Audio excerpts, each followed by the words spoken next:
Habs Unfiltered, episode 382. I'm your host, Blain, and I'm joined now by my co-host, Matt Smith. Good afternoon. It is a wonderful Sunday afternoon here in Halifax, Nova Scotia, and I'm pretty sure it's nice out in Ontario too. Yeah, it's not that bad. Honestly, it's not that bad. I'm not complaining. God's country. Yeah, God's country. there's a Christmas parade going on in town today. Not a single bit of snow on the ground, but everyone's festive. Everyone's having a good time. So that's all that really Yeah, matters. we had our Christmas parade here yesterday in town, and uh, Trege was in it. I mean, he is a float all unto himself. Everybody wants to see Trege. They Yeah, all want to see him. yeah, they're all throwing candy at him and stuff for him to take his shirt off and stuff. I think it's beads. They were throwing beads. Yeah, yeah. That's probably true, to be honest. Well, maybe a little bit. Yeah. Uh, so anyway, we'll get into it here. We're going to talk a little bit about the Canadiens week, uh, their Western trip. You know, some of the players, maybe a little bit about the rebuild, but let's just start with the Western road trip. And I mean, they did better than most people expected them to, getting 4 points out of the six. Yeah, especially they are they are not good at playing California teams. And it's been like that for many years. And it was something that was continuously brought up during the broadcast. They haven't won a home game in Anaheim since, God knows when. And same thing for San Jose, et cetera, because years ago, that was a tough stretch for any team to go through, let alone the Canadiens. And now we've kind of seen those teams regress, other than the Kings, and and it kind of showed. However, I think that a really big part of it, and we kind of saw the up and down style of play, which we've seen all year. But after being more or less called out by their coach for playing soft against Boston, the Canadiens came out and they played a pretty good performance against the Anaheim Ducks. And yes, I know the Anaheim Ducks aren't a powerhouse team, but they've surprised some people and they've got some guys that are putting the puck in the net. And you can't ever say that John Gibson is not going to steal a win for you, because going into that game, he had a 930 plus save percentage in his last few games and he was playing some really good hockey. My problem is with the consistency, and I know we're probably going to go from game to game, but you saw the kind of that quick attack offense in the Anaheim game where they scored, I believe it was Newhook, then Gooley. And then, yeah, they played tough, but when they were finishing the forecheck and everything like that, but it still wasn't consistent. Right. You know what I mean? Like it was, the effort was there, but then as the week went on, and yes, I know they played what, three games in 4 nights or whatever it was, and that's Yeah, going to be yeah, tough on any team. But you saw their level of play, or their level of like really give a damn, really go down. And we saw such a terrible effort the other day against the Kings that most people just wanted to turn the game off and just think about Columbus on Wednesday. yeah. I think the Canadians were happy to get the hell out of LA at the end of that game. To be brutally honest, I don't think they were really very good at all that day. No, Now, they weren't. They when weren't. when they started the road trip, just before they went, after the soft Boston game, St. Louis just hammered the guys with just two things: forecheck and work ethic. Yes. And those two practices that they had prior to the Anaheim game, I think, showed in the next two games at the very Right. least. Right. The third game was a second of a back to back with travel in between from San Jose back to LA. Now I'm not excusing the fact that they couldn't win or compete, but I am saying that's a factor. They're a young team. They don't know how to manage their energy levels yet.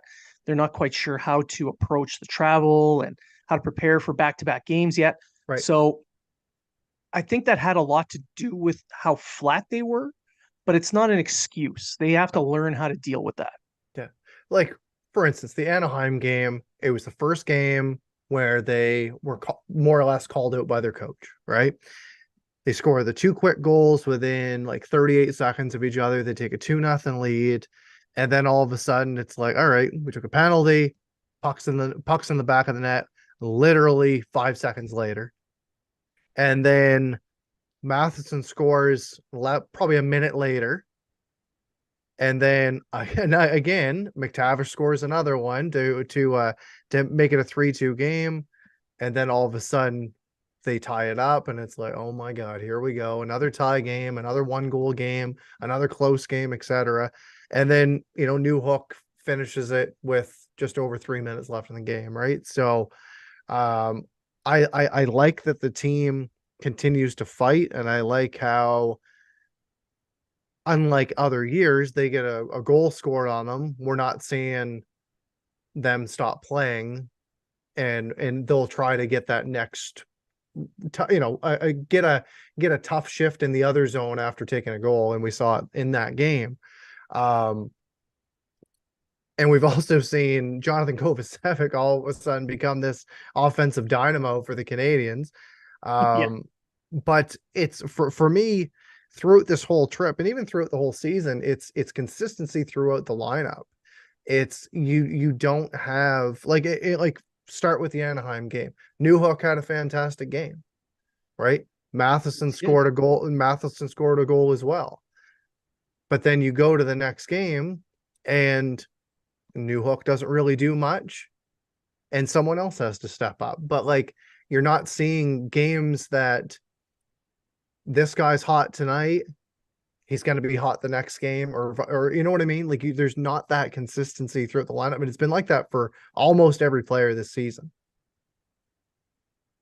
Yeah. And watching the Western road trip, seeing how the players responded to being challenged, and they showed a lot of good aspects of the game.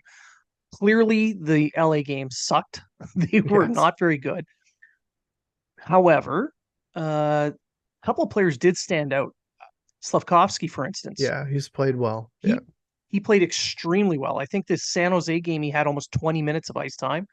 Him and Caulfield seem to be really clicking, and Slafkovsky seems to be finding his niche, how to Right. battle on the boards, how Yeah, to his physicality is way up, and he's yeah, not taking those hits that he was.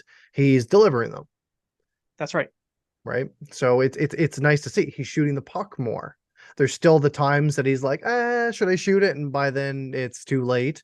But he's not quite there yet, but he is making, within, say, the last 10 games or so, he is Yeah. steadily making improvement, and he's starting to look like that for, that number one overall pick. Yeah, he's starting to look like a legitimate NHL top nine player. Right. I think if he continues playing at this pace currently without any improvement, nobody's going to be calling for him to go to the AHL. Now, if he No, he no, but finds a little bit more improvement, all the better. And yeah, I think he's got a long way to go. yeah, But he's shown flashes of why he was picked where he was absolutely. picked. But the problem is right now that they keep kind of taking Monahan and putting him in more of a defensive role, and putting Dvorak in a more offensive driven line with, say, Caulfield on his wing, and it hasn't worked. So maybe, flip flop the centers a little bit, have your defensive line be centered by Dvorak, give Monahan a little bit more offensive time. I think that would maybe bode well going forward, because if we can see that chemistry building with Caulfield, other than with a player like Suzuki, it might be able to take away from having to load up the top line with all your best players. Yeah, I As agree they, because they are completely. looking as they are looking for a balanced attack, and as Yeah. soon as Doc went down, it's like, well, fuck that idea. But they don't have anybody else. They don't have anybody else to pick up the slack. Not really, no. Monahan is their next best option. I, I agree on the offensive side, but I can see the other side of the coin as to why St. Louis picked Dvorak to be the center in that line. And it's to play the defensive role for Slafkovsky, kind of insulate him in that way. Agreed. That way he Agreed. gets the top six time. but he's insulated. I Right. think if Monahan were on that line, they'd be much better offensively, but they might sacrifice a little bit of defense. And Yes. in my opinion, that'd be fine. Yeah. I I'd be think that would I'd be be fine. okay with it too, because then you'd have Evans and Dvorak in your bottom two lines. And the guys that you're going to have on either one of those wings, you're going to have guys that are more defensively driven. Most Yes. likely, you'll see Jesse Alonen, you'll see a Brendan Gallagher, etc., on those lines, as opposed to um, just trying to kind of equal the lines out so we don't get scored on. And if Suzuki doesn't go out and score, and or his line doesn't score, then they're not going to probably put a puck in the net unless It's Kovacevic true. is like, "Hey guys, I got this." But the way it's set up now, I see Slafkovsky. He's he's driving some of the play. He's not the main driver, but there's moments in the games during that trip where he was the catalyst. Yeah, He was generating the most high danger chances of the team throughout that road swing, and he held up fairly well. I mean, he Caulfield hadn't scored in a few games, and he was kind of floundering a bit without Suzuki. But right.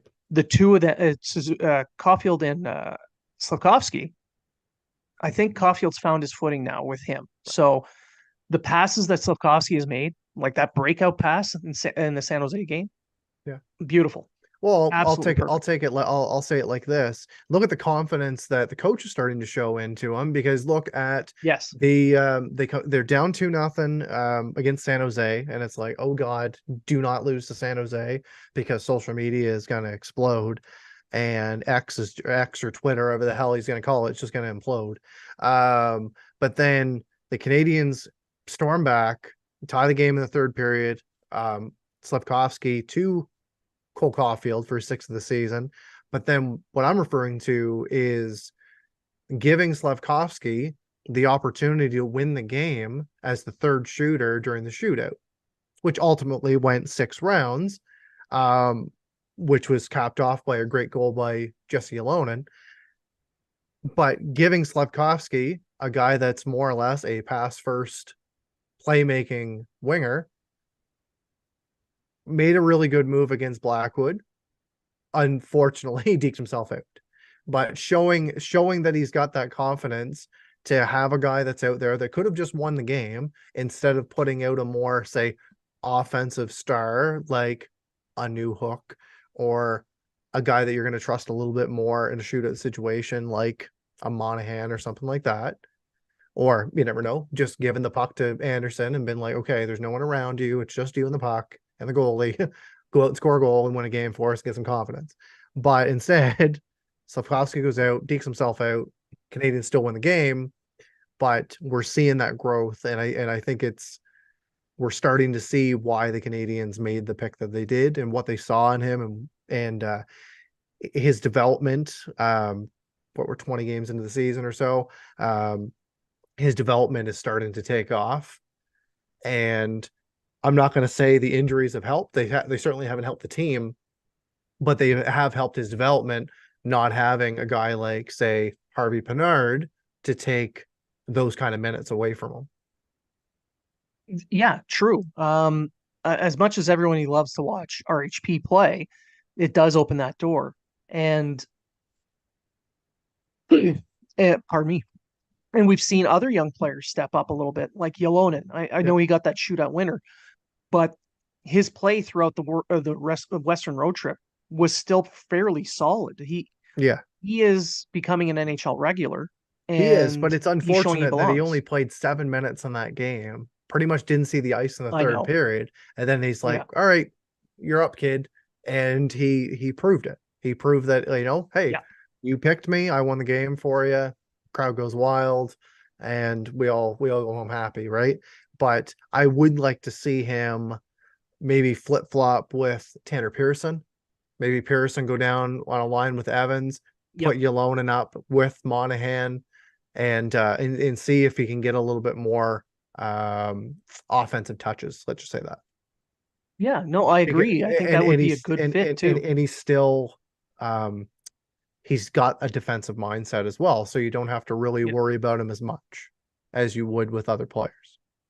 That is true. He's kind of an Arturi Lehkonen light Yes, yes, on the I would say defensive so. side. Yeah, yeah, Um, with a now, deceptively good shot when he decides to use it. and I wanted to bring that up because the power play's been having a lot of difficulty overall. I know Yeah, they've started to gear up a little bit more through the season. They've improved a little bit, but they're still missing another shooting option. Caulfield clearly their main go-to, but I think that they're wasting their time having Anderson on that power play.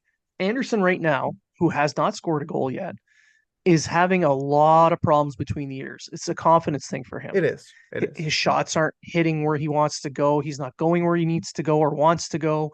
It's not a matter of not knowing or not being able to do these things. Right. It's a matter of timing and just being a little off. So Right. the power play, And the thing is, like, he gets a good shot off, he rings it off a post or something, right? Like yeah, it's even in practice, yeah, whatever is going on with the hockey gods right now, whatever he did, or they are not happy with him. Let's just say that. he's got to sacrifice a KFC bucket to Joe Boo. Yeah. I mean, it is getting to that point. I mean, yeah, he's up until this season, he was pretty much steadily a 20 to 25 goal guy. Yeah. You knew exactly what to expect from him. He's kind of tweaked his game a little bit for the better for the most part, but right now it's not jiving for him. He's got to go No. back to the basics. Yeah. So take him off the power play, give him that third line time, let him go against secondary defenses, and give some of that power play time that he's been having to, I don't know, Yolonen, maybe even Slafkovsky. Well, it's also where they have him Yeah. situated. They have him right in the center of the ice, right? He is there, like, prime shooting area. And the thing is, like, yes, they want to get the puck to him, but it's been much easier to go cross crease either to Suzuki or Caulfield, or just dish it back to the point, as opposed to getting it in the center of the ice. And I don't know if that's just the way that Anderson moves on the ice, and he's just kind of thinking, hey, I'm going to stand there and the puck's going to come to me. But, like, his puck pursuit has been there. His, the battling along the boards, that kind of stuff, it's been there. He's getting opportunities 5-on-5. He's just not finding the back of the net. Yeah, and I think you've made a good point about his positioning on the power play, being in that bumper slot. For whatever reason, he's not adjusting himself to the play as much. He's No, not moving up and down that slot area. He has to make himself open, or right. at the very least, get himself into that little cushion in between Yeah, for the Monahan tap up or a pass across or something. For whatever reason, he's not setting himself. right. But other players at 5-on-5 at least have been able to do it. Yeah. So why not give them a try? Because Yeah. we're 20 Or even games in, he move him, hasn't scored yet. right, or maybe move him to the second power play unit. Yes. Right? Don't have him starting out there with Suzuki and Caulfield and everything like that. Because Take some of the pressure it's off. not working. Yeah. Yeah. I think he's feeling pressure now to score, and you're Well, putting you him in look, those higher pressure you go areas game too. after game. You're 20, 21 games into the year, Yeah. and you've got 2 assists. It's gonna start screwing with your head for sure. Yeah. Especially a guy who's built a career on being a top nine offensive power forward. Yeah. It's just not clicking for him right now. No. So, yeah, take away some of the pressure. I think he would do better, like you said, on the second wave. But more importantly, it would open the door for younger guys. Like Slafkovsky, for instance, has stepped up his play and he's big. He's got a great shot. You want him to shoot more. Put him in positions where he can take advantage of that. Yeah. Yeah. And that the bumper spot would be the perfect spot for him. Right. At the very least, it could help him build his confidence up a little bit more. Maybe he can take another step in his development. Yeah. You never know. We might see that against Columbus, or we might see some changes to the lineup on Columbus, or against Columbus on Wednesday. Armia was called up. Maybe we'll see him inserted in the lineup. Hard to say. But so far, the call-ups have done okay. Struble hasn't done anything glaringly wrong. He hasn't made any really big mistakes. He hasn't really um, been that noticeable. He's got to be picked up his first assist the other day. But Yep. again, you want to have, if you call up a young defenseman and he's 3 games in, he's got an assist, he's got an even plus minus, and he's doing what he needs to do while playing third line minutes, and we're not really talking about him at all. He's obviously doing what he was brought up to do. Yeah, exactly. And as you allude to, he's set up in a position to succeed. Yes. Being paired with Kovacevic, who's a more veteran defenseman. Yeah, I know in the NHL he doesn't have a ton of games, but I mean he's a few years older. He's been in the pros a little longer. In terms of what the Canadians have to put him out there with. True, very true. Without Savard and all that, yes. Now, for whatever reason, Kovacevic has turned into the next Bobby Orr for the Sure last seems couple that of way. weeks. Yeah. Oh my God. Um, and that's great. I But don't see it continuing, but the way that he was playing and the chances that he was yeah, getting and jumping up in, it was just a matter of time. And then all of a sudden it happened. He got what, 3 goals in 2 games or 3 goals in 3 games or whatever it yeah. was, right? So And having Struble there with him, I think realizing that his partner is strong defensively as well, he can take a little bit more of a chance. right. And Struble, like you said, he stepped up and he's played the way he's supposed to play. He's playing his game. He's physical. He's playing the high percentage plays. He's not doing anything fancy or special. He's just going about his business shift by shift Right. and showing that he can be a solid NHLer. Yeah. Small sample size so far, but Yeah, I said he hasn't done anything. He hasn't done anything to say, why did they call this guy up? exactly. We've had that for years. Yeah. And now finally, after several years of not having anything in the system, we're seeing the fruits of all these draft picks Right. coming Right. coming up. And that brings me to the direction of the rebuild. Like they've got all these prospects. They are improving They little are. by little, They are. not Yeah. just individually, but as a team. So what's missing? Well, for me, they've got what, 10, 11 draft picks next year or this Yeah. coming year. First, a second, a couple thirds, a four. I know they have a shitload of seven. They have like 3 7th round picks or something like that. Um, for me, it's turning those picks not necessarily um, just not into another pick on the,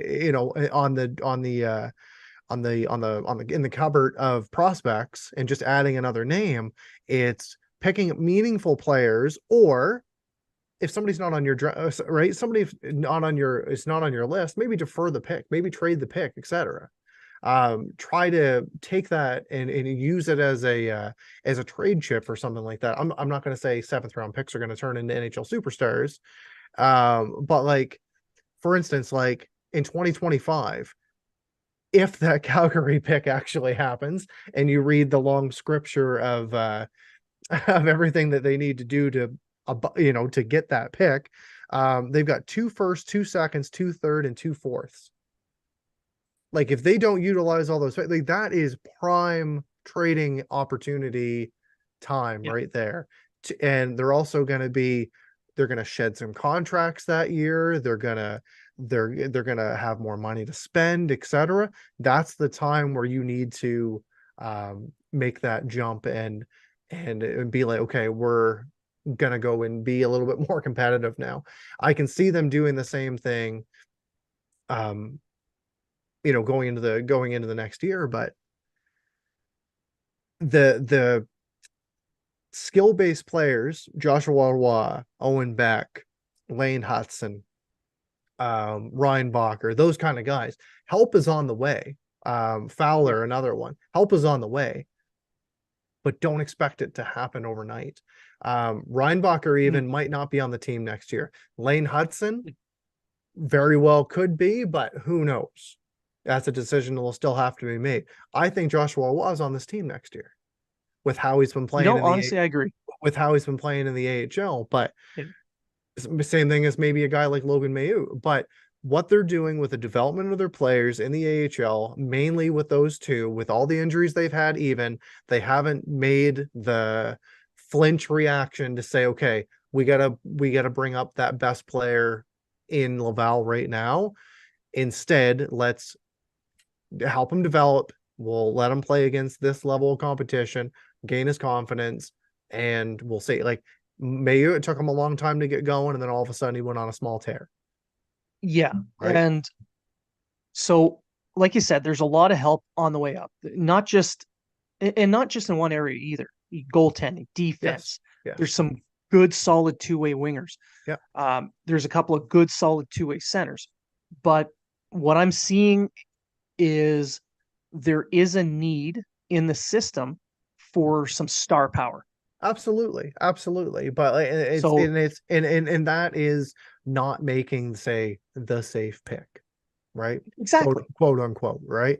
And if you have multiple firsts, multiple seconds, multiple thirds, multiple fourths, like what they do in 2025, if there's somebody that's on your board that you're like, maybe this guy's a risk, fucking maybe take the risk.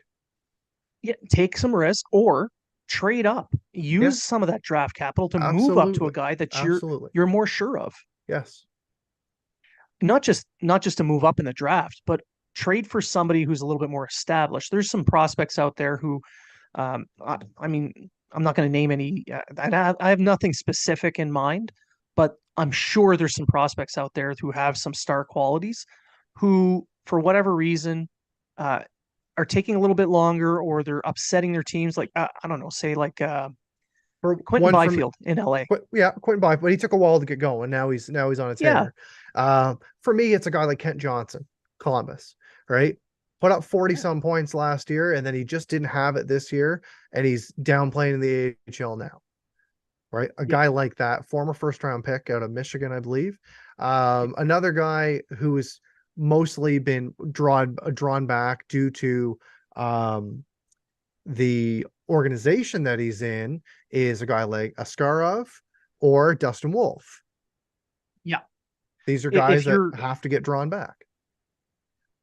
Yeah, I agree. I think adding another goaltender to the fold would be a good idea, but for my money, I would rather they put the assets into getting They themselves. need some goal scoring and they need some Yeah, offensive. Yeah. there's a Yeah. lot of two-way guys. Their blue line seems to have enough there to build the modern day blue line. Yeah. A bunch of puck movers, some Right. good solid two-way guys, Yeah. some You size, some got Gooley, grit. you got yeah, yeah. You got Gooley, you got Reinbacher, you got Hudson. You're gonna have some good line pairings so you can put together. Jack I Yeah, Mayu. yeah. There's a bunch of names there that you can kind of shuffle And together then as you a look at deck. this year's draft, defense heavy Yeah. draft, Yeah, which especially in the top that's 10. a risk that when we were talking about risk, that's a good way to maximize your pick. You need offense. Yeah, It's a heavy defensive draft. Maybe right, move up and get that second best forward or third right, best forward. right. Or if Unless, depending on where they stay in the draft, yeah, say, oh, you want, I'll say Sam Dickinson, for instance, defenseman, two-way defenseman out of the London Knights. You can go dangle team behind us. What will you give us to move up so you can take this kid? exactly. There's Right. So options. So yes, and this management team has shown that they're willing to take some risks when it comes to that idea. They see what they like. They have certain aspects that they want to build on, and they'll take a risk. They'll right. overpay a little bit, or sometimes they'll hold on and get other teams to overpay. Yes. But that in a nutshell is what I think they're missing is just Yeah. take a risk on some star power. Right. Now we've only got a couple minutes left. We've pretty much covered everything that we were going to cover in the show. Do you have any final thoughts? The only other thing for me to say is I believe the Canadians still have to make a decision when it comes to those three goaltenders, because the longer we go into the season, you're going to see other teams that are their goalies are playing okay as opposed to the actual team. And I'll say a guy like Mackenzie Blackwood out of San Jose, prime trade candidate right now. And if the Canadians are looking for a certain price, they might have to just, you know, pull the trigger or someone else is going to, and they're going to get those assets. Yeah.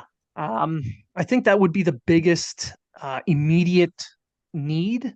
For me, my final thought is just come back home and play the way they did in those first two games on the road trip. I know it wasn't perfect, but their forecheck was back on. The work ethic was there.